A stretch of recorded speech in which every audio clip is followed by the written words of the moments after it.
नमस्कार मंडळी, मी आहे साईनाथ आणि तुमचं स्वागत आहे आपल्या यूट्यूब चॅनलमध्ये ज्याचं नाव आहे ग्रो विथ साईनाथ। आज मी आपल्यासाठी नवीन पॉडकास्ट घेऊन आलेलो आहे। ह्या पॉडकास्टमध्ये आपण गव्हर्नमेंट बँकिंग सेक्टर ह्या बाबतीत चर्चा करणार आहोत। ह्यामध्ये येणाऱ्या वॅकन्सीज, आपण जॉब कसा अप्लाय केला पाहिजे, आपण याच्यामध्ये किती पदं असतात, असे बऱ्याच प्रश्नांची उत्तरं तुम्हाला या व्हिडिओमध्ये भेटणार आहेत। तर ह्यासाठीच मी इथे आमंत्रित केलेलं आहे जे गेल्या 10 वर्षापासून ह्या फील्डमध्ये मुलांना शिकवत आलेले आहेत आणि ते म्हणजे ह्या फील्डचे एक्सपर्ट मिस्टर सुदेश मेश्राम। बऱ्याच मुलांना त्यांनी मार्गदर्शन करून वेगवेगळ्या सेक्टरमध्ये जॉबची सुवर्ण संधी दिलेली आहे। तर आपण थेट त्यांच्याशीच बोलूया। स्वागत आहे सर तुमचं आपल्या यूट्यूब चॅनलमध्ये। धन्यवाद साईनाथ सर, मला ही संधी दिल्याबद्दल। आज बरेच असे विद्यार्थी मित्रांना ह्या ब्रॉडकास्टची गरज आहे। जेव्हा पण आपण बघतोय असे बरेच विद्यार्थी आहेत ज्यांना करिअर ऑप्शन कसं घडवायचं हे माहीत नसते, त्यामुळे खरंच मी तुमचा आभारी आहे। नमस्कार विद्यार्थी मित्रांनो, माझ्याबद्दल सांगायचं झालं तर माझं नाव सुदेश गुंदास मेश्राम आणि माझे शिक्षण अभियांत्रिकीमध्ये झालेलं आहे, इलेक्ट्रॉनिक्स टेलिकम्युनिकेशनमध्ये। आणि मागच्या 10 वर्षापासून मी बऱ्याच विद्यार्थ्यांना माझ्या अकॅडमीमध्ये शिकवलेलं आहे। माझ्या अकॅडमीचं नाव पेज अकॅडमी। यामध्ये पेज हा जो शब्द आहे याचा अर्थ असतो P stands for preparation for, A stands for all, G stands for government आणि E stands for exams. So page academy या नावाने मी इथे विरार या भागामध्ये, विरार वसई नालासोपारा या भागामध्ये संस्था चालवतो। आणि बऱ्याच वर्षापासून बरेच असे विद्यार्थी घडविलेले असल्यामुळे ते बरेच भागामध्ये, विभागामध्ये, जसं मंत्रालय झालं, बँकिंग झालं, स्टाफ सिलेक्शन कमिशन झालं, रेल्वे झालं, या विभागामध्ये ते कार्यरत आहेत। तर धन्यवाद सर, तुम्ही बरेच इन्फॉर्मेशन म्हणजे शॉर्टकटमध्ये तुम्ही तुमची इन्फॉर्मेशन आपल्या विद्यार्थ्यांना सांगितली, आपल्या ऑडियन्सला सांगितली। आता आपण म्हणजे काही असे प्रश्न आहेत जे मी तुमच्यासाठी घेऊन आलेलो आहे, जे मे बी बऱ्याच विद्यार्थ्यांचे असे प्रश्न असतात जे बँकिंग सेक्टरमध्ये जॉईन करण्यासाठी इच्छुक असतात आणि त्याला माहिती नसतं की यार आपण कुठे जायचं, कसं आपण ॲडमिशन घ्यायचं, शिक्षण कसं पूर्ण करायचं आणि मग त्याच्यानंतर आपल्याला कशा प्रकारे जॉब लागेल, हे मला वाटतंय मलाही माहिती नव्हतं आणि बऱ्याच अशा विद्यार्थ्यांना माहिती नसेल। आज तुमच्या अकॅडमीमध्ये बरेच असे विद्यार्थी येतात जे तुम्हाला प्रश्न करतात ऑफलाईन, तसेच आमचे ऑनलाईन सुद्धा विद्यार्थी आहेतच की जे असे प्रश्न करतील त्यांना आपल्याला ही उत्तरं द्यायची आहेत। बरोबर। तर आज त्यातलेच माझे काही मोजके प्रश्न आहेत जे मी तुम्हाला विचारेल आणि ते तुम्ही प्रामाणिकपणे म्हणजे ॲज अ तुमच्या मनापासून तुम्ही उत्तर द्या ॲज अ शिक्षक म्हणून। नक्की। तर त्यातलाच माझा असा प्रश्न आहे सर, आता म्हणजे तुमच्यापासूनच सुरू करतो मी की ह्या क्षेत्रामध्ये तुम्ही म्हणजे कसं आलात डायरेक्टली, की आता तुम्ही जसं बोलत की इंजिनिअरिंगमध्ये तुम्ही शिक्षण घेतलं बरोबर आणि त्याच्यानंतर तुम्ही डायरेक्टली सडनली आता मुलांना गव्हर्नमेंट एक्झामचं प्रिपरेशन करताय, हे कसं म्हणजे? बरं, कसं झालं ॲक्च्युली जेव्हा मी 2011ला पासआउट झालं इंजिनिअरिंग, त्यानंतर मी 2 वर्ष काम केले टाटा कम्युनिकेशनमध्ये आणि पुण्यामध्ये। त्यावेळेस असे बरेच विद्यार्थी होते माझे जे कॉम्पिटेटिव्ह एक्झामची प्रिपरेशन करायचे, मोस्टली UPSCला। आणि माझ्या घरामध्ये सुद्धा असे बरेच जे अधिकारी आहेत ते लिटरली IAS ऑफिसरपासून तर छोट्या पोस्टला टॅक्स असिस्टंट, मंत्रालयामध्ये, बँकिंग सेक्टरमध्ये बरेच असे माझे नातेवाईक आहेत। आणि त्यामुळे मला कुठंतरी असं जाणवलं की बाबा मी पण या क्षेत्रामध्ये प्रयत्न करावा। आणि त्यामुळे मग सर मी UPSCची वाटचाल चालू केली। UPSCची वाटचालमध्ये बऱ्याच असे अप्स अँड डाऊन्स आले आणि त्या वेळेमध्ये बऱ्याचदा being an engineer, being an maths आवडता सब्जेक्ट असल्यामुळे जेव्हा काही असे माझे मित्र किंवा काही अनोळखीसुद्धा जेव्हा काही क्वेश्चन्स माझ्याकडे घेऊन यायचे तेव्हा मला इझिली ते क्वेश्चन जमायचे। तर तेव्हा कुठं मला असं वाटलं की नाही बाबा मी हे सब्जेक्ट, मॅथ्स हा जो सब्जेक्ट आहे बँकिंग सेक्टरचा असो किंवा कुठल्याही कॉम्पिटेटिव्ह एक्झामिनेशनचा, तो मी चांगल्या प्रकारे शिकवू शकतो। आणि त्यानंतर मग वाटचाल सुरू झाली आपल्या बिईंग अँड शिक्षकाची। म्हणजे खरंच सर, म्हणजे तुमचं जी जर्नी आहे ती खरंच ग्रेट आहे। म्हणजे तुम्ही ॲज अ इंजिनिअरिंग स्टुडंट आहात, त्यानंतर तुम्ही स्वतः UPSCची तयारी करायला लागलीत आणि आज तो अनुभव तुम्ही ॲज अ विद्यार्थ्यांना प्रोव्हाइड करताय, तुमचंच नॉलेज तुम्ही लोकांना देताय आणि आज बरेच विद्यार्थी तुम्ही जसं सांगितलं चांगल्या प्रकारे तुम्ही घडवले आहेत। आज तुमचे विद्यार्थी बँकिंग सेक्टरमध्ये वेगवेगळ्या पदावर आहेत आणि ते खरंच तुम्हाला आजही त्या गोष्टीचा प्राऊड वाटत असेल, तुम्हाला स्वतःला प्राऊड असेल की माझे विद्यार्थी वेगवेगळ्या क्षेत्रामध्ये काम करत आहेत। तर कसं सर माहिती आहे का, आता आज आपला जो आजचा विषय आहे, कॉम्पिटेटिव्ह एक्झाम भरपूर आहे, जसं आता SSC आहे, स्टाफ सिलेक्शन झालं, पोलीस भरती झालं, MPSC, UPSC, NDA एक्झाम, असे बरेच आहेत। पण त्यातला आजचा जो आपला टॉपिक आहे ना तो आहे फक्त बँकिंग सेक्टर। आपण ह्याच विषयावरती आज खोलवर चर्चा करूया, जेणेकरून असे बरेच विद्यार्थी आहेत ज्यांचे प्रश्नांची उत्तरं त्यांना भेटतील। नक्की सर। तर जसं तुम्ही आता तुमच्याबद्दल सांगितलं, असेच आपल्याला बऱ्याच विद्यार्थ्यांना ह्या फील्डमध्ये घेऊन यायचं आहे। बरोबर। ओके, तर माझा त्यातला असा प्रश्न असा आहे की सर मी मुंबईमध्ये राहतो। आता मुंबईमध्ये राहतो म्हटल्यावर की मी लहानपणापासून असं बघत आलो की आज आमच्या मुंबईमध्ये आपल्या मुंबईमध्ये बरेच विद्यार्थी असे आहेत ना जे गव्हर्नमेंट एक्झामला जात नाही, बरोबर. मोस्ट ऑफ दी सातारा, आपल्या महाराष्ट्राच्या भागातली सातारा, सोलापूर, सांगली, नागपूर साईडची मुलं येऊन अभ्यास करतात आणि बँकिंग पदासाठी एलिजिबल होतात. बरोबर. आता मुंबईचा विषय निघाला म्हणजे कसं की आपल्या मुंबईची मुलं ह्या गोष्टीकडे का वळत नाहीत? ओके.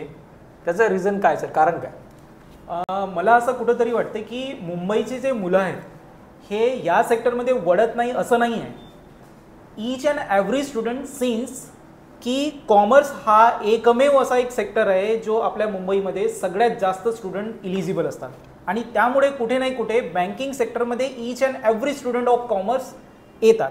पण महत्त्वाचं म्हणजे काय की गव्हर्नमेंट बँकिंग सेक्टरमध्ये येत नाही आणि त्याच्या मागचं रिझन असं आहे की इथे अपॉर्च्युनिटी जास्त असल्यामुळे प्रायव्हेट सेक्टरला जनरली मुलगा हा लगेचच्या लगेच जॉब भेटल्या कारणास्तव ऑप्ट करतो. त्याच संधी ज्या आहेत हे आपल्या ग्रामीण भागामध्ये, विदर्भामध्ये म्हणा किंवा औरंगाबादमध्ये म्हणा, यामध्ये तेवढ्या संधी नसल्यामुळे तिथला मुलगा जो आहे काटकसरीने का असोना, जर पहिल्यांदा तो यशस्वी नाही झाला तर दुसऱ्यांदासाठी ट्राय करतो आणि जोपर्यंत जॉब लागत नाही तोपर्यंत तो त्याची प्रिपरेशन चालू ठेवतो. तर अपॉर्च्युनिटी जास्त असल्यामुळे बहुतेक आपल्याला असं आपण समजू शकतो की बाबा मुलं तेवढ्या इंटरेस्टने किंवा तेवढ्या पर्सिस्टंटने ह्या एक्झाम्सकडे येत नाही आपल्या मुंबईचे. कारण मुंबईमध्ये कसं आहे, प्रायव्हेट सेक्टरमध्ये त्यांना लगेच जॉब लागतो. मेन रिझन, फर्स्ट रिझन हे आहे. बरोबर. आणि सेकंड रिझन म्हणजे इकडे आपल्याकडे गव्हर्नमेंटचं एवढं अवेअरनेस सुद्धा नाही वाटत मला. बरोबर. आणि मे बी आता तो पुढाकार तुम्ही घेतलाय. हो, नक्की सर. ठीक आहे. आणि बऱ्याच आपल्या विद्यार्थ्यांना तुम्ही शिकवत पण आहात. हो. आता त्यातलाच कसं सर, माझा प्रश्न आता सिंपल असा आहे की सर आता आपल्यासाठी बरेच प्रश्न आहेत. आता पुढच्या प्रश्नाकडे जाऊया आपण डायरेक्टली. मुलांचाही खोळंबलेत मुलं आपली. हो हो, नक्की. की त्यांना त्यांच्या प्रश्नांची उत्तरे भेटतील. तर प्रश्न असा आहे ना की सर, आपला बँकिंग सेक्टरमध्ये आपल्याला जॉईन करण्यासाठी काय करावं लागतं? म्हणजे काय म्हणजे गव्हर्नमेंट बँकिंग सेक्टरमध्ये म्हणतो आपण, काय त्याची सुरुवात असते? म्हणजे कशा प्रकारे त्यांनी काय त्याचा फॉर्म असतात, काय असतं, कसं केलं पाहिजे मुलांनी? बरं, तर या क्षेत्रामध्ये बँकिंग गव्हर्नमेंट सेक्टरमध्ये जर तुम्हाला यायचं असेल तर क्रायटेरिया जो आहे हा फक्त 12वी पास असायला पाहिजे कुठल्याही पोस्टसाठी. त्यामध्ये बऱ्याच अशा पोस्ट आहेत आणि ज्या प्रकारे आपल्याला प्रत्येक गेम्स जेव्हा पण आपण डाउनलोड करतो किंवा खेळतो, जसं माहीत असते की बाबा हा नवीन गेम आला, त्या प्रकारे माझी अशी इच्छा आहे तुम्ही एकदा तरी गुगलमध्ये फक्त एक शब्द टाईप करा, तो म्हणजे IBPS.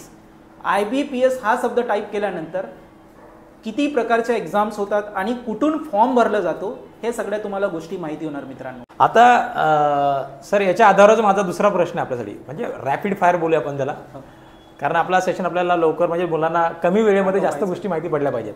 तर दुसरा प्रश्न असा आहे ना माझा की जसं तुम्ही बोललात की शिक्षण, म्हणजे याच्यामध्ये शिक्षणावर आपण जाऊया, तो पुढच्या प्रश्नामध्ये मी उत्तर द्यायचं. पण त्याच्या आधी मला सांगा सर, याच्यामध्ये जसं तुम्ही बोललात कोणत्या कोणत्या वॅकन्सीज निघतात, कोणत्या कोणत्या भरती असतात, कोणत्या कोणत्या पोस्ट असतात, सांगाल का जर आपल्या ऑडियन्सला, विद्यार्थ्यांना? नक्की सर. यामध्ये ज्या वॅकन्सीज आहेत प्रत्येक वर्षी IBPS मार्च महिन्यामध्ये कॅलेंडर डिस्प्ले करतो आणि त्यामध्ये पूर्ण वर्षभराच्या जूनपासून ज्या एक्झाम होतात डिसेंबरपर्यंत आणि जानेवारीपर्यंत त्या एक्झाम्स राहतात. तर वर्षामधून एकदाच IBPS कॅलेंडर डिस्प्ले करतो आणि त्यामध्ये सगळ्या एक्झाम्सची माहिती असते. पोस्ट जर आपण म्हटलं तर यामध्ये ज्या पोस्ट आहेत, 12वी पाससाठी अटेंडंट ही नावाची पोस्ट आहे, ग्रॅज्युएशनवाल्यांसाठी पोस्ट आहेत क्लरिकल आणि स्पेशालिस्ट ऑफिसर. तर ह्या 3 प्रकारच्या एक्झाम्स IBPS कंडक्ट करतो प्रत्येक वर्षी. 2011 पासून IBPSनी सुरुवात केली आणि आज 2024 आलं तरीसुद्धा IBPS कंटिन्युअस एक्झाम घेत आहे आणि ह्या सगळ्या एक्झाम ऑनलाईन होत असल्यामुळे प्रामुख्याने जर बघितलं तर प्रत्येक तो गरजू मुलगा ज्याच्याकडे शिक्षण आहे आणि ज्याला खरंच गव्हर्नमेंट ऑफिसर व्हायचं आहे तो ह्या एक्झामच्या थ्रू होऊ शकतो. सर, आता तुम्ही जसं बोललात बघा की याचं कॅलेंडर असतं, राईट, साधारणतः ते कोणत्या महिन्यामध्ये चालू होतं? म्हणजे मला ते थोडंसं शॉर्टमध्ये सांगा ना, म्हणजे कोणत्या महिन्यात एक्झॅक्टली, म्हणजे वर्षामध्ये असे किती एकदाच लागतं? तुम्ही बोलत कॅलेंडर, बरोबर, वर्षामध्ये एकदाच ते अनाऊन्स करतात, पण तो महिना फिक्स असतो का की असं मागे पुढे काही होतं त्याचं? मोस्टली सर, जर IBPS जो आहे जसं वर्ष चालू असतो आणि फायनान्शियल इयर चालू होतो त्या प्रकारे जो आहे फेब्रुवारी मार्च महिन्यामध्ये प्रत्येक वर्षी ज्या काही एक्झाम्स घेणार आहे IBPS त्याचा कॅलेंडर तो डिस्प्ले करतो त्याच्या साईटवर. खरंच म्हणजे आता जसं की तुम्ही सांगितलं की मुलांना की बाबा 12वीचा मुलगा सुद्धा याच्यामध्ये एक्झाम देऊ शकतो आणि ग्रॅज्युएशनचा पण देऊ शकतो, राईट. आता त्याच्या आधारावर माझा पुढचा प्रश्न असा आहे, एज क्रायटेरिया काय एक्झामसाठी?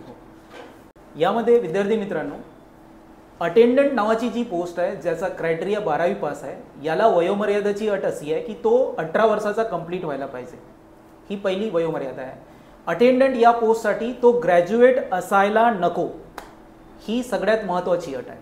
दुसरी अट, जे क्लरिकलच्या ज्या पोस्ट आहेत किंवा ज्या POच्या पोस्ट आहेत त्याला वयोमर्यादा स्टार्ट होते काही बँकेसाठी, म्हणजे स्टेट बँक ऑफ इंडिया वयोमर्यादा आहे 20 वर्ष, आणि IBPSच्या जेवढ्या काही बँका आहेत त्यांची वयोमर्यादा स्टार्ट होते 21 वर्ष.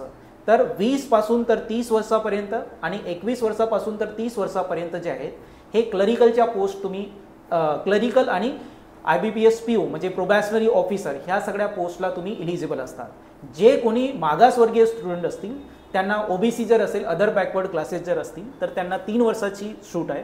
जे शेड्यूल कास्ट आणि शेड्यूल ट्राईबचे स्टुडंट असतील त्यांना 5 वर्षाची जी वयाची मर्यादा आहे, आणि त्या प्रकारे ते लोक 20 ते 35 यामध्ये फॉर्म भरू शकतात. म्हणजे जर जनरल कास्टसाठी 20 ते 30 आहे, तर शेड्यूल कास्ट जे मागासवर्गीय आहेत त्यांना 20 ते 35. ओके. आता याच्यामध्ये असा सर प्रश्न माझा की तुम्ही आता IBPSच्या बँक्स बोलला, त्याच्यामध्ये कोणत्या कोणत्या बँक असतात? हां, IBPS मध्ये आता या स्थानी 2024ला सिन्स की बऱ्याच बँक ह्या मर्ज झाल्या आहेत.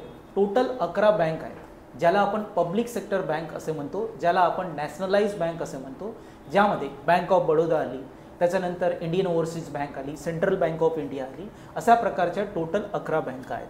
आणि SBIच्या 6 सबसिडरी एकत्र झाल्यामुळे स्टेट बँक ऑफ इंडियाची वेगळी एक्झाम होते, रिझर्व्ह बँक ऑफ इंडियाची वेगळी एक्झाम होते. बऱ्याचशा मोठ्या इन्स्टिट्यूशन्स आहेत, ज्या अपेक्स बॉडी आहेत, ज्याला आपण म्हणतो IRDA झालं, तुमचं नाबार्ड झालं, त्याच्यानंतर SEBI झालं, त्याच्यानंतर ECGC झालं. ह्या सगळ्या बँका पण आहेत, नाही आहे तसं नाही.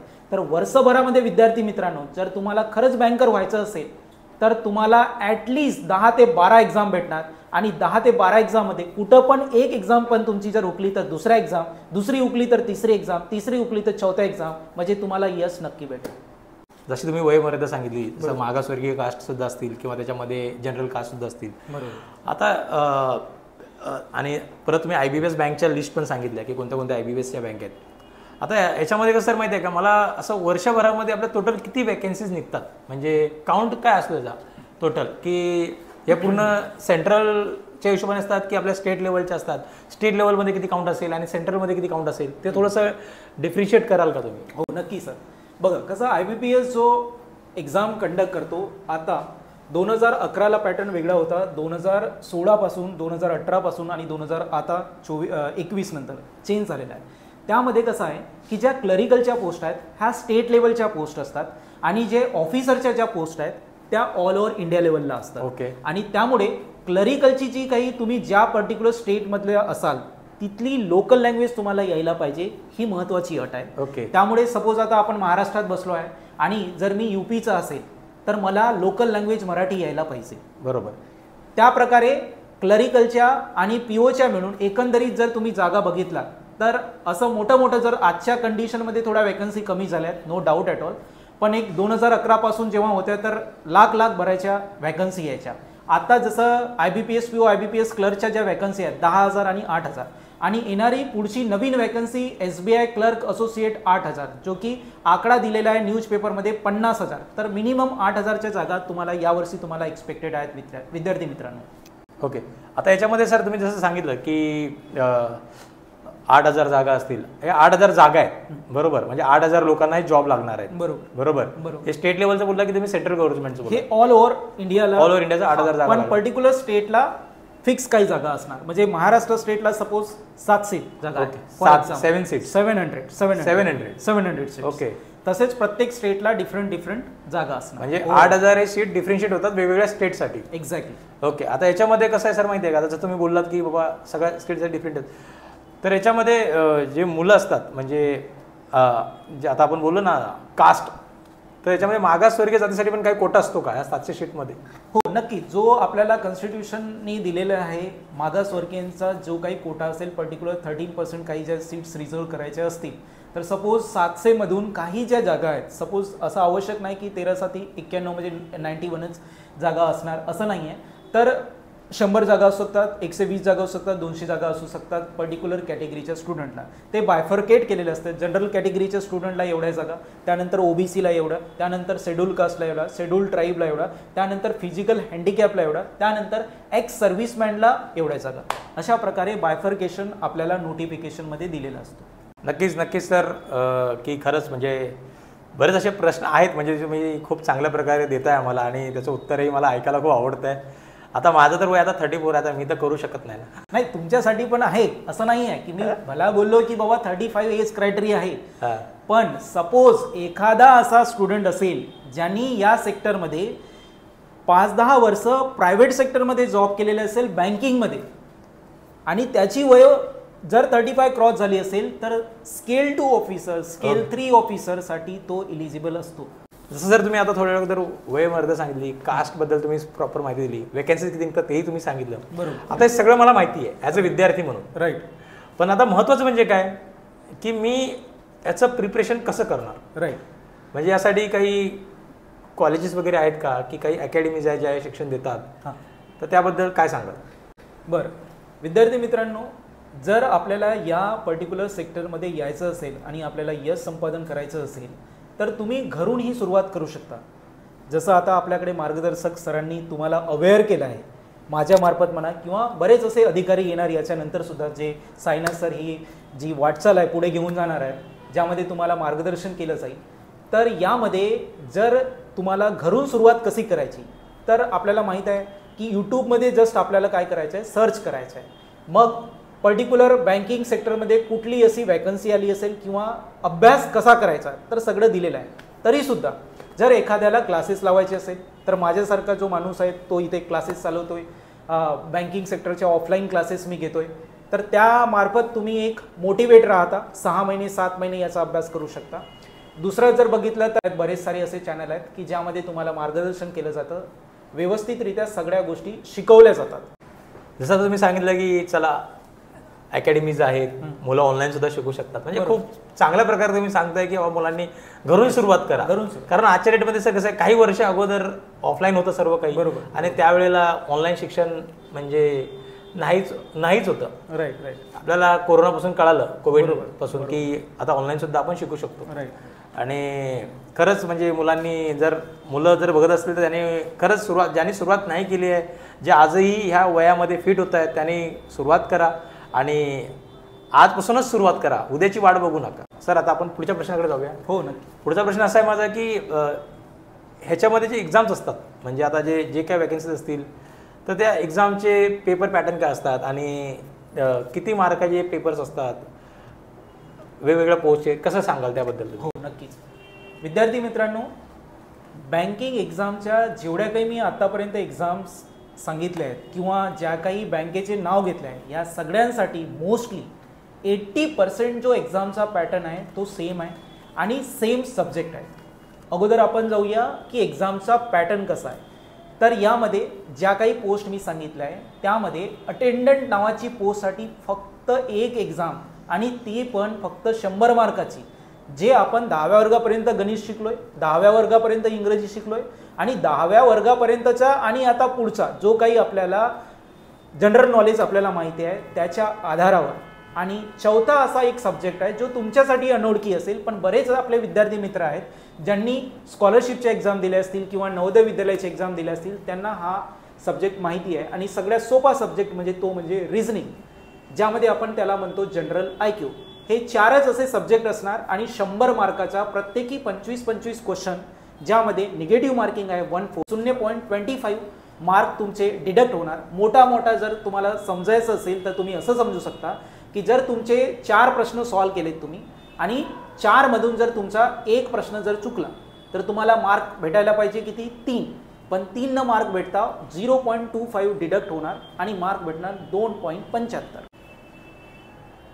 याच्यानंतर जी दुसरी पोस्ट आहे क्लर्क आणि ऑफिसर, यासाठी एक्झामचा पॅटर्न जो आहे तो म्हणजे अगोदर असणार प्रिलिम एक्झाम, दुसरी असते स्टेप मेन्स एक्झाम आणि तिसरी असते इंटरव्ह्यू. त्यामध्ये सुद्धा 2018 पासून इंटरव्ह्यू हा वगळलेला आहे क्लरिकल एक्झामसाठी. त्यामध्ये प्रिलिम होणार 100 मार्काची आणि मेन्स होणार 200 मार्काची. 100 मार्कामध्ये 35 मार्काचा गणित असेल, ज्याला आपण म्हणतो क्वांटिटेटिव्ह एप्टिट्यूड. 35 क्वेश्चन, 35 मार्क आणि 20 मिनिटांमध्ये सॉल्व्ह करायचा आहे. दुसरा जो सेक्शन आहे तो आहे इंग्लिश, ज्यामध्ये 30 क्वेश्चन्स असणार. 30 मार्क्सला तुम्हाला 20 मिनिटांमध्ये सॉल्व्ह करायचं आहे. आणि next reasoning 35 questions, 20 minutes, 35 marks, असं 100 मार्काच्या 100 प्रश्न आणि 1 तासामध्ये तो पेपर सॉल्व्ह करायचा आहे. पीओचा पण प्रिलिम हा सेम असतो, फक्त यामध्ये जो डिफरन्स आहे तो मेन्स एक्झाममध्ये आहे. तुम्ही मोठा आता सध्यासाठी असं समजू शकता की 200 मार्काचा प्रश्न असतो आणि तास जे आहे 2.5 तासच्या जवळपास तुम्हाला मेन्सला भेटतात. पीओ म्हणजे प्रोबॅशनरी ऑफिसर. तिसरी स्टेज यामध्ये आहे, त्याला आपण म्हणतो इंटरव्ह्यू, मुलाखत, ज्यामध्ये 20:80चा रेशो असतो, ज्यामध्ये 80% म्हणजे तुमचे जे रिटर्नचे मार्क्स आहेत मेन्सची आणि 20% म्हणजे तुमच्या मुलाखतीचे मार्क. एकूण मार्क जोडून तुमचा जो आहे मेरिट लिस्ट यामध्ये फॉर्म होतो. अशा प्रकारे आपण अटेंडंट ज्यामध्ये 1 एक्झाम, क्लरिकल ज्यामध्ये प्री आणि मेन्स 2 एक्झाम आणि ऑफिसर ज्यामध्ये 3 एक्झाम, या प्रकारचा आपण पॅटर्न बघितलं. तर सर आता जसं तुम्ही सांगितलं की 12वी नंतर जे काही एक्झाम्स वगैरे असतात त्याचं प्रिपरेशन कसं केलं पाहिजे आणि कोणत्या पेपरमध्ये किती मार्क असतात, किती सब्जेक्ट असतात, त्याच आधारावर माझा एक प्रश्न असा आहे की पासिंगसाठी किती मार्क लागतात. म्हणजे मुलांनी जर एक्झाम दिल्या तर त्याचे पासिंगसाठी किती मार्क त्यांना पाहिजेत. बघा कसं असतं, यामध्ये ज्या स्टेजेस आहेत, ज्यामध्ये मी तुम्हाला सांगितलं की 100 मार्काची जर प्रिलिम एक्झाम असेल तर प्रत्येक बँकेचा जो कट ऑफ आहे, जसं IBPS जर कंडक्ट करत असेल तर त्यामध्ये प्रत्येक वर्षी कट ऑफ चेंज होत असतो. पण मोठा जर मला तुम्हाला सांगायचं असेल तर आजच्या डेटमध्ये अगोदर असं व्हायचं की जर 60 मार्क 100मधून पडायचे तर लगेच तुम्ही क्वालिफाय व्हायचा. आता थोडा कट ऑफ सिन्स की वॅकन्सी आर लेस, कट ऑफ थोडा वाढतोय. तर प्रत्येक बँकेच्यावर डिपेंड असणार आहे तुमचा कट ऑफ काय असेल. यामध्ये बँकिंग सेक्टरमध्ये अजून एक महत्त्वाची गोष्ट म्हणजे प्रत्येक सेक्शनला कट ऑफ आहे. जसं स्टेट बँक ऑफ इंडियाला प्रत्येक सेक्शनला कट ऑफ नाही, त्याप्रकारे IBPSमध्ये प्रत्येक सेक्शनला कट ऑफ असतो. म्हणजे मॅथ्सला तुम्हाला जो कट ऑफ असेल, फॉर एक्झाम्पल 5 मार्क्स, तर तुम्हाला मिनिमम मॅथ्समध्ये 5 मार्क पडायला पाहिजे. इंग्रजीचा जर कट ऑफ असेल 10 मार्क तर 10 पडायला पाहिजे. एक असतो सेक्शनल कट ऑफ आणि एक असतो ओव्हरऑल कट ऑफ. तर सेक्शनल कट ऑफमध्ये पर्टिक्युलर सेक्शनला तेवढे मार्क पडायला पाहिजे आणि ओव्हरऑल म्हणजे जसं मी तुम्हाला सांगितलं की बाबा 100मधून 60 मार्क जर पडले तर तुम्ही नेक्स्ट स्टेजसाठी इलिजिबल होता. याचा अर्थ असा नाही आहे की तुम्ही प्रिलिम एक्झाम दिली तर तुम्हाला जॉब लागला नाही. प्रिलिम एक्झाम दिली तर तुम्ही मेन्ससाठी इलिजिबल झालात. म्हणजे 100मधून जर तुम्हाला 60 मार्क पडले तर तुम्ही मेन्स एक्झामला इलिजिबल होणार. याचाच अर्थ असं की 10,000 जर वॅकन्सी आल्या आणि लेट्स सी 1 लाख लोकांनी फॉर्म भरले तर त्यामधून आवश्यक नाही की सगळेचे सगळे मेन्सला जाणार. एक कट ऑफ 60% म्हणजे 60,000 लोकांनी माइट बी क्वालिफाय केलं तर ते 60,000 मेन्स एक्झामला इलिजिबल होणार. मग मेन्स एक्झामचा कट ऑफ असतो. मेन्स एक्झामचा कट ऑफ जो आहे तो 200 मार्कामधून येणार. सपोज 80 मार्क त्याचा जर कट ऑफ असेल तर 80 मार्कवाल्याच्या वरचे जेवढे काही स्टुडंटनी मार्क गाठले आहेत त्या सगळ्यांना जॉब लागेल. ही झालं क्लरिकल एक्झामसाठी. यामध्येच जर ऑफिसरची पोस्ट असेल तर त्यामध्ये तुम्हाला सेकंड थर्ड स्टेज जी आहे ती म्हणजे इंटरव्ह्यू. म्हणजे 80च्या वर मार्क पडले तर तुम्ही इंटरव्ह्यूला इलिजिबल असाल आणि मग तो ओव्हरऑल कट ऑफ डिसाईड करेल की तुम्ही कुठल्या बँकेला जॉब तुम्हाला लागलाय. आता त्याला तुमच्याकडे येतो. मित्रांनो, जसं आता सरांनी सांगितलं की क्लरिकल जॉबसाठी आपल्याला इंटरव्ह्यूची गरज नाही, पण पीओसाठी वगैरे आपल्याला इंटरव्ह्यूची गरज आहे, त्यासाठी आपल्याला क्वालिफाय करावं लागतं. मित्रांनो, पुढच्या प्रश्नाकडे जाण्याअगोदर प्लीज माझी एक रिक्वेस्ट आहे तुम्हाला सर्वांना की आपल्या चॅनलला सबस्क्राईब करा, लाईक करा, कमेंट द्यायला विसरू नका की तुम्हाला पुढच्या वेळेस कोणता टॉपिक हवा आहे आणि आम्ही नक्कीच तुम्हाला त्या टॉपिकवरती मार्गदर्शन करू. सर, आपण आपल्या पुढच्या प्रश्नाकडे वळूया. जसं तुम्ही आता एक्झाम सांगितलं, त्याचे पासिंग मार्क्स सांगितले, वय मर्यादा सगळं तुम्ही म्हणजे खूप डिटेलमध्ये तुम्ही सांगितलं आहे. आता त्याच्यावरच सगळं ठीक आहे, आता सगळं आपलं झालं. त्याच्यानंतर म्हणजे याच्यामध्ये सॅलरी वगैरे कशी असते, म्हणजे पोस्ट वाईज कशा प्रकारे सॅलरी असेल, बरोबर, त्याबद्दल काय सांगा. नक्कीच साईनाथ सर, तुम्ही जो प्रश्न विचारला आहे तो सगळ्याच मुलांचा आवडता असा हा प्रश्न आहे आणि तो म्हणजे पगार पाणी. बघा मित्रांनो, कसं आहे, आपण सगळे जे कोणी आहोत, जे बँकिंग एक्झाम्स म्हणा किंवा गव्हर्नमेंट जॉबची प्रिपरेशन करणार आहोत, त्या मागचा सॅलरी हा नेक्स्ट पार्ट असतो. पहिला महत्त्वाचा पार्ट म्हणजे काय की मी सरकारी नोकर व्हायला पाहिजे. बरोबर की नाही विद्यार्थी मित्रांनो?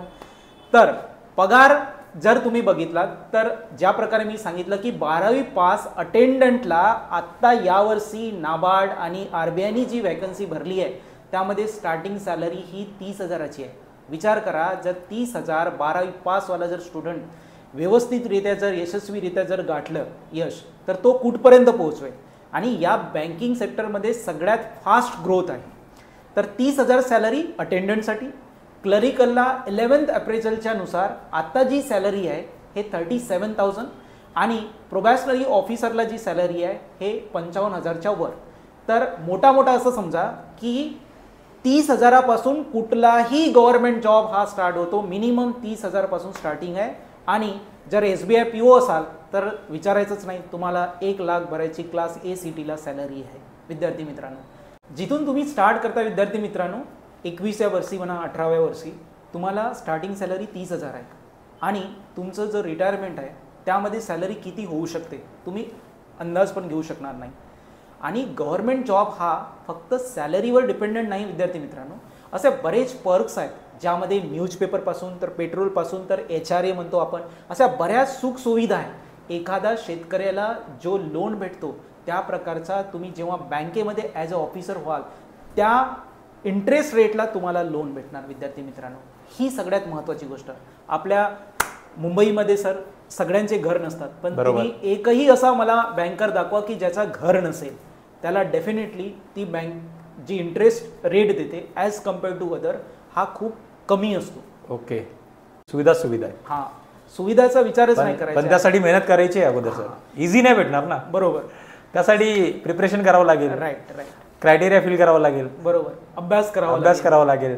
दिवसाची रात्र करावी लागेल. अगदी. आणि प्रयत्न करावे लागतील. म्हणजे आपल्या व्हिडिओमध्ये मी प्रत्येक वेळेला सांगतोय की प्रयत्न करत राहा. प्रयत्न केलं तर तुम्हाला परमेश्वर भेटेलच. राईट. तर प्रयत्नार्थी परमेश्वर. मेहनत करा, सक्सेस तुमच्या पायाशी येईल. बरोबर सर, अगदी बरोबर.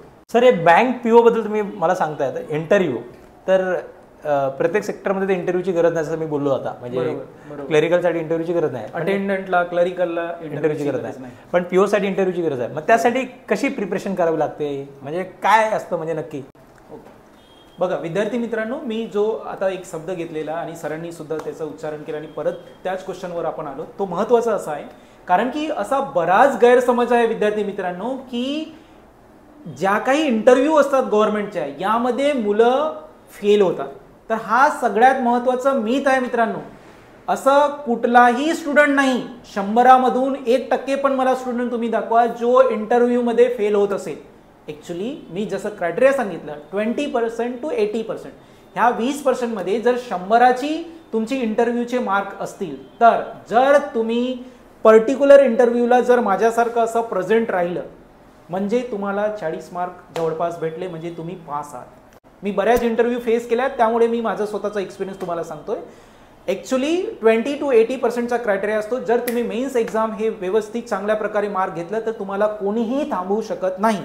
तर जर एखाद्याला इंग्रजी बोलता येत नसेल, एखादा ग्रामीण भागातला असेल, एखाद्याला व्यवस्थितरित्या बराच नॉलेज असून एक्सप्रेस करता येत नसेल, तरी सुद्धा तो मुलगा पास होऊ शकतो. का? कारण की त्यामध्ये फक्त मार्क्स असतात आणि मिनिमम जे मार्क्स आहेत, सिन्स की तुम्हाला सुद्धा माहीत आहे विद्यार्थी मित्रांनो की यामध्ये अभ्यास भरपूर करावा लागतो आणि त्यामुळे मुलांचे 1-2 वर्ष निघून जातात. तर त्या पॅनलला सुद्धा माहिती असते की हा मुलगा इथपर्यंत पोहोचला, याचा अर्थच हा आहे की हा मुलगा खूप हुशार आहे आणि हा खरंच माझ्या जर बँकेत आला तर डेफिनेटली हा मला ग्रोथ माझ्या बँकेची करू शकेल आणि तो असेट म्हणून मला माझ्या बँकेमध्ये सोयीस्कर होईल. तर विद्यार्थी मित्रांनो, इंटरव्ह्यूचा जो पॅनल असतो विद्यार्थी मित्रांनो, आपले जसे आई वडील असतात त्या प्रकारचे रिटायर्ड जे चेअरमॅन आहेत, जे डायरेक्टर आहेत, ते तुमच्या समोर असतात. प्रत्येक पॅनल मेंबरमध्ये मिनिमम 4 ते 5 सदस्य असतात. त्यामधून 1 सदस्य फिमेल असते आणि बाकीचे मेल मेंबर असतात. Might be it can be change 2 to 3 also on the same time. आणि जेव्हा जेव्हा विद्यार्थी मित्रांनो ते क्वेश्चन विचारतात तुम्हाला, तर त्यांचं कन्सिडरेशन हा असतो की हा एवढा मेहनत करून आलेला आहे याच्या इथे, तर डेफिनेटली कुणीही असा विद्यार्थी आहे तो फेल होत नाही. त्याला जो मिनिमम मार्क्स असतात, सपोज 100 मार्काची असेल तर एक्झाम तुम्ही जर प्रेझेंट असलात, तुम्ही जर नाव गाव पत्ता फक्त सांगितलं तर तुम्हाला 40 मार्क भेटतील विद्यार्थी मित्रांनो. आणि पुढचे जर व्यवस्थितरित्या तुम्ही सेन्स की बँकिंगचे ऑफकोर्स इथपर्यंत पोहोचलात म्हणजे अभ्यास केलात तर 1-2 प्रश्न जर व्यवस्थितरित्या सांगितलं तुम्हाला चांगलेच मार्क पडणार. सगळ्यात महत्त्वाचा टप्पा यामध्ये तो आहे, तो म्हणजे मेन्स एक्झामला तुमचे मार्क चांगले असायला पाहिजे, तर तुम्हाला कोणीही थांबवू शकत नाही. तर होपफुली मी तुमचा जो मिथ आहे की जे बरेच लोक जे जनरली कधी एक्झामला बसले नाही आहेत, ज्यांना माहितीसुद्धा नाही आहे की बाबा कोण एक्झाम कंडक्ट करतो, ते आपल्याला ज्ञान वाटतात. ज्ञान काय वाटतात आपल्याला, सांगतात काय की नाही बाबा तुम्ही इंटरव्ह्यूमध्ये फेल होऊन जाल, तुम्ही इथं असं होऊन जाईल, तिथं लाचलुचपत्री पैसे द्यावे लागतात. तर हा सगळा गैरसमज आहेत विद्यार्थी मित्रांनो. तुमच्या आजूबाजूला सुद्धा, तुमच्या रिलेटिव्समध्ये सुद्धा आजच्या डेटला असे बरेच विद्यार्थी आहेत जे बँकेमध्ये कार्यरत आहेत आणि ते सुद्धा गव्हर्नमेंट बँकेमध्ये. सर तुम्ही म्हणजे ज्या प्रकारे म्हणजे एवढं एनर्जेटिक बोलताय ना, म्हणजे मला असं वाटतं की आजच मी जॉब केला पाहिजे जाऊन बँकिंग सेक्टरमध्ये, असं मला वाटतं नक्की. कारण खरंच हे मला अगोदर तुम्ही भेटायला पाहिजे होता. You are the great professor. तर आता माझा प्रश्न असा आहे ना की इंटरव्ह्यू पास झाला, सर्व झालं, म्हणजे कोणतेही क्लॅरिकल असेल किंवा आपलं पी ओ असेल, सिलेक्शन झाल्यानंतर जॉईनिंग किती दिवसात असते? बघा विद्यार्थी, जसं स्टार्टिंगला मी सांगितलं की जो वेळापत्रक आहे, जो नोटिफिकेशन आहे, जो कॅलेंडर आहे, हा सपोज जर वर्ष स्टार्ट नंतर मार्च महिन्यात येतो, त्याच प्रकारे यांची जॉईनिंगसुद्धा बँकिंग असा एकमेव सेक्टर आहे जो सगळ्यात फास्ट तुम्हाला जॉईनिंग भेटेल. काही असा एक्झाम आहेत ज्या आज नोटिफिकेशन येईल आणि अवघ्या 2 महिन्यामध्ये तुम्हाला 81,000ची सॅलरी भेटेल. त्या एक्झाम कुठल्या, तर अशा SBI PO, नाबार्ड, RBI हे लगेच्या लगे तुम्हाला रिझल्ट देतात. IBPS काय करतो, तर IBPS बऱ्याच एक्झाम कंडक्ट करत असल्यामुळे जो रिझल्ट येतो तो प्रत्येक वर्षी, जर ह्या वर्षीच्या जेवढ्या काही एक्झाम असतील 2024च्या, तर 1 एप्रिल 2025ला तुम्हाला रिझल्ट भेटेल. त्यामध्ये तुम्हाला माहिती पडेल की तुम्हाला कुठली बँक ऑफ झाली आहे, म्हणजे तुम्ही कुठल्या बँकेमध्ये जॉब कराल. त्यानंतर तुमची जी जॉईनिंग आहे लगेच 10-15 दिवसामध्ये तुमची जॉईनिंग येईल. म्हणजे जर एप्रिलमध्ये तुम्हाला कळून चुकलं की बाबा तुम्ही सिलेक्टेड झालात, तर मे महिन्यामध्ये तुमचे परत एकदा डॉक्युमेंट व्हेरिफिकेशन होणार आणि जॉईनिंग प्रोसेस होणार. म्हणजे मोठं असं समजा की जून महिन्यापर्यंत तुम्हाला जॉईनिंग होईल कुठल्याही बँकिंग एक्झामची. आता जर सुरुवात झाली तर अवघ्या वर्षामध्ये तुम्हाला जॉब लागेल. ओके, आता जॉईनिंग तुम्ही बोलला सर याच्यामध्ये की होणार, ठीक आहे. म्हणजे जसं तुम्ही सांगितलं की जॉईनिंग ही जून महिन्यात, म्हणजे जून महिन्यामध्ये तुम्ही असं म्हणजे अप्रॉक्सिमेटली सांगताय की जून महिना हा कालावधी असतो. ज्या प्रकारे IBPS कॅलेंडर देतो त्याच प्रकारे प्रत्येक वर्षी 1 एप्रिलला तो रिझल्ट डिस्प्ले करतो आणि त्यानंतर 2 ते 3 महिन्यामध्ये तुमची जॉईनिंग प्रोसेस कंप्लीट होते. तुम्ही डायरेक्ट जॉबला रुजू व्हाल. त्यामध्ये तुमचा ट्रेनिंग पिरियड पण ॲड होतो. जसं तुम्ही जॉबला लागलात ज्या बँकेमध्ये, for example central bank of इंडियाचे जर तुम्ही प्रोबॅशनरी ऑफिसर झालात, तर तुम्हाला डायरेक्ट 15 दिवसाचे ट्रेनिंग भेटेल, ज्यामध्ये तुम्हाला 5 स्टार हॉटेल, त्याच्यानंतर ज्या काही सुखसुविधा आहेत ते सगळेच्या सगळे सुखसुविधा 15 दिवसाच्या ट्रेनिंगमध्ये भेटणार. म्हणजे लिटरली जी तुम्ही मेहनत घेताय ज्यासाठी, त्याचं फळ तुम्हाला तिथे फर्स्ट जॉईनिंगमध्येच कळून चुकेल. मित्रांनो बघा, ह्या व्हिडिओचं सांगण्यात तात्पर्य असं आहे ना की जसं सर बोलत आहेत सारखं की हे सगळं भेटणार, त्यासाठी मेहनत करावी लागणार. परत तिथंच गोष्ट येते आपली मेहनत. बरोबर, मेहनत करा, रिझल्ट तुमच्या जवळ येईल. राईट. तर सर जसं आता तुम्ही एवढं आपुलकीने बँकिंगबद्दल बोलताय, मुलाने बँकिंग सेक्टरच का चूज करावा ह्याबद्दल तुम्ही काय सांगाल? बऱ्याच अशा गव्हर्नमेंट एक्झाम होतात, परंतु बँकिंग सेक्टर यासाठी कारण की सगळ्यात फास्ट प्रोसेस आहे. मी जसं सांगितलं, आता इवन दो काल परवा IDBI बँकेची एक्झामचा नोटिफिकेशन आलेला ऑगस्ट महिन्यामध्ये आणि लगेच डिसेंबर महिन्यामध्ये तुमची एक्झाम आहे आणि जॉईनिंग आहे जानेवारी महिन्यात. तर विचार करा, 4 ते 5 महिन्यामध्ये कुठली अशी एक्झाम सांगून द्या मला की जी 5 महिन्यामध्ये पूर्ण प्रोसेस कंप्लीट करून 6व्या महिन्यात तुम्हाला जॉब देतो मित्रांनो. आणि त्यामुळे सगळ्यात जास्त अख्ख्या भारतामधले म्हणाल तरी चालेल, सगळ्यात जास्त जे स्टुडंट्स आहेत ती बँकिंगची प्रिपरेशन करतात. तर सर माझा आता म्हणजे असा शेवटचा प्रश्न म्हणा किंवा डिस्कशनमध्ये उत्तर हवं मला. आता येणाऱ्या काळामध्ये काही एक्झाम्स येणार आहेत का किंवा काही फॉर्म्स वगैरे निघणार आहेत का, त्याबद्दल काय सांगाल? हो नक्की ना सर. आता वर्ष अखेर जर आपण बघितलं, डिसेंबर चालू आहे आणि बऱ्याच अशा सुवर्णसंधी आहेत. त्यामध्ये सगळ्यात महत्त्वाची सुवर्णसंधी म्हणजे रिझर्व्ह बँक ऑफ इंडियाच्या 2024ला वॅकन्सी असिस्टंटची भरलेली नाही आहे, ती आता लगेच येणार जानेवारी-फेब्रुवारी महिन्यामध्ये. आणि ज्या डेडलाईन्स आहेत जे SBIने दिलेल्या आहे, त्यामध्ये क्लरिकलच्या मी तुम्हाला जसं सांगितलं की 8,000 वॅकन्सी, IBPS PO SBI POच्या 2 ते 2,500 वॅकन्सी ह्या तुम्हाला 2025च्या जानेवारी महिन्यामध्ये डेफिनेटली एक्सपेक्टेड दिसणार. सर जसं तुम्ही खूप आपल्या भरपूर प्रश्नाची उत्तर तुम्ही दिलेली आहेत आणि मला वाटतं प्रत्येक विद्यार्थ्यांच्या मनातले जे प्रश्न आहेत त्याचे उत्तर तुम्ही त्यांना दिलेले आहेत. आता असा एक प्रश्न असा पण येतो ना की गरीब मुलं आपल्या भारत देशात भरपूर आहेत, महाराष्ट्रात पण आहेत, ज्यांना ही करण्याची इच्छा तर भरपूर आहे पण काही पैशांमुळे ती लोक फॉर्म भरत नाहीत आणि त्यामुळे त्यांना बँकिंग सेक्टरमध्ये जॉईन करायचं असतं आणि पैशा अभावी त्या गोष्टी होत नाहीत, सक्सेस होत नाहीत. तर त्यासाठी तुम्ही काय मार्गदर्शन करा? नक्की साईनाथ सर, यामध्ये जो कोणी गरजू मुलगा असेल तर त्याला आता थांबायचंच नाही आहे, कारण की शासनाच्या मार्फत अशा बऱ्याच स्कीम आहेत ज्यामध्ये नुसतं शिक्षण नाही तर एक्झामचा फॉर्म, राहण्याची सुखसुविधा आणि अख्खा पूर्ण अभ्यासक्रम शिकवण्यासाठी जी काही क्लासेसची गरज आहे ते तुम्हाला फ्री ऑफ कॉस्ट भेटेल. आणि त्या अशा कुठल्या स्कीम आहेत तर फक्त मागासवर्गीय विद्यार्थ्यांसाठी नाही तर जनरल स्टुडंटसाठी सुद्धा ह्या अशा सुखसुविधा आहेत. काही मागासवर्गीय विद्यार्थ्यांसाठी Barti, Babasaheb Ambedkar research institute technology पुण्याची जी संस्था आहे, हे free of cost education training हे ऑफलाईन ऑनलाईन दोन्ही प्रकारे त्या विद्यार्थ्यांना, गरजू विद्यार्थ्यांसाठी एक एंट्रन्सच्या मार्फत घेतली जाते. त्यानंतर TRTI या नावाने सुद्धा, त्यानंतर सारथी या नावाने सुद्धा अशा बऱ्याच स्कीम्स चालवल्या जातात ज्यामध्ये मुलाला बँकिंग सेक्टरसाठी 10,000 रुपये स्टायफंड प्रत्येक महिना 6 महिना भेटेल. त्यामध्ये त्याला राहण्याची, जर तो दुसऱ्या गावाचा असेल आणि त्याची जर क्लासेस दुसऱ्या गावी असतील तर राहण्याची सुखसुविधा त्याला भेटेल आणि 10,000 रुपये स्टायफंड. त्या पर्टिक्युलर पिरियडमध्ये एखादा जर तुम्हाला फॉर्मसुद्धा जर भरायचा असेल तर त्या संस्थेमार्फत तुम्ही भरू शकता. एवढी सवलत दिलेली आहे.